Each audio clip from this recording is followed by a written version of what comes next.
Okay, so today we have got a Mercedes-Benz Actros 3350 just come in with a complaint of no power and retarder not working. So we're going to do a quick diagnostic check on it using star diagnosis.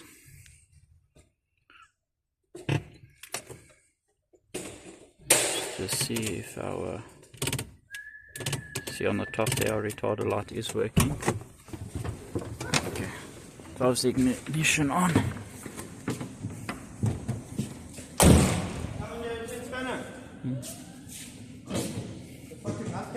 Where it looks to the cable? About that far away from the thing. Somewhere in there.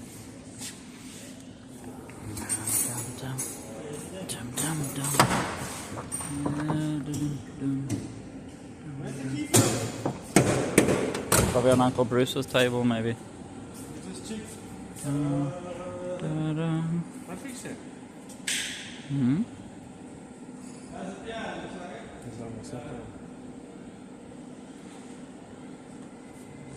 So Xentry would be for your newer models, but because you're going older model, 2013 or before, it will then automatically open up to DAS, which will be that system.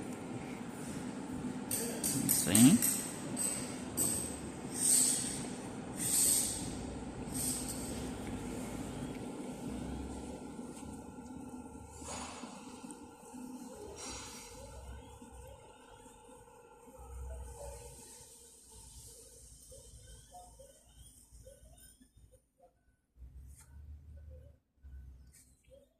John's not even at work, and I ordered a drum, dual cylinder, and spring kit here, and I only open at 8. So there's your different, obviously models, because I selected Actros, so different models. 9BM's normally your buses, WB obviously your truck tractor. Go forward with F3.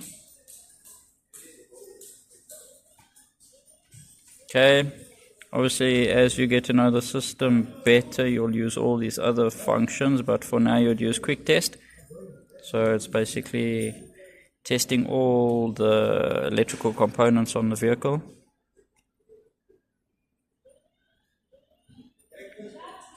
That where it's said they're connecting with the GM base module, that is the gateway on this CAN network.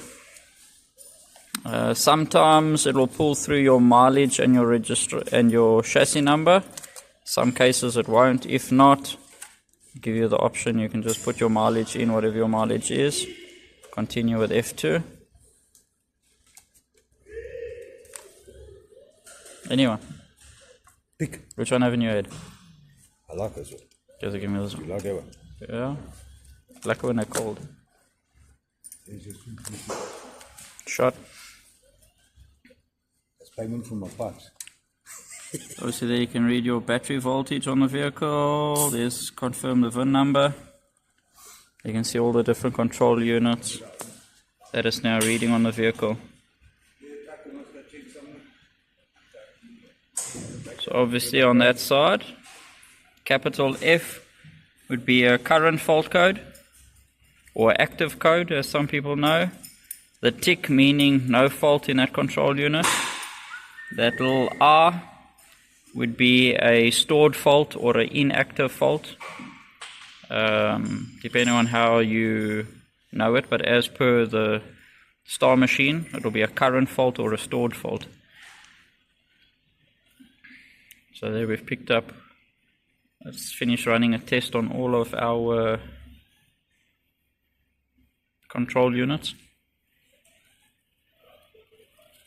Okay, so now, as you can see, it'll give you a slight description of which unit is which.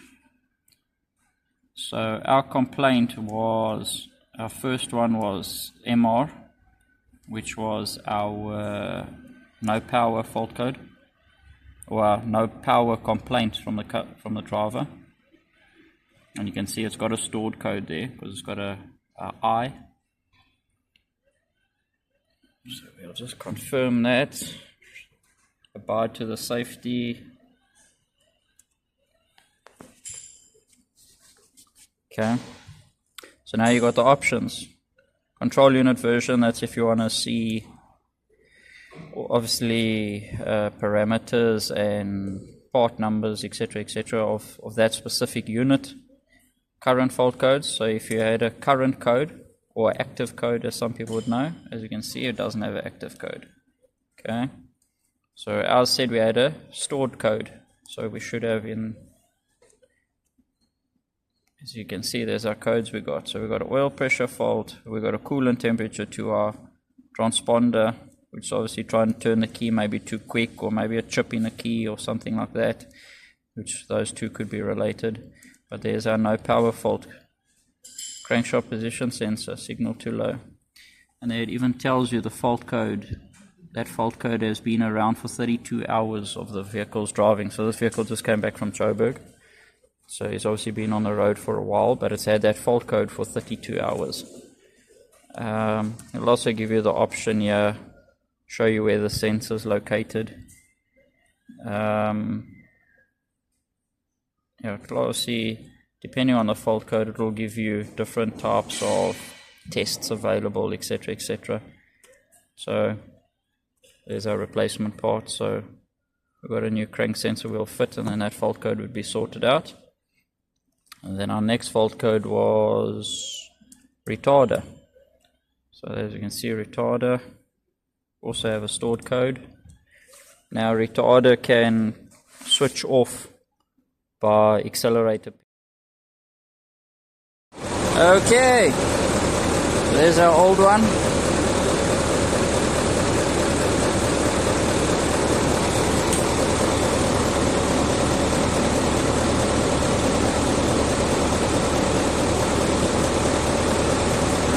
Engine control.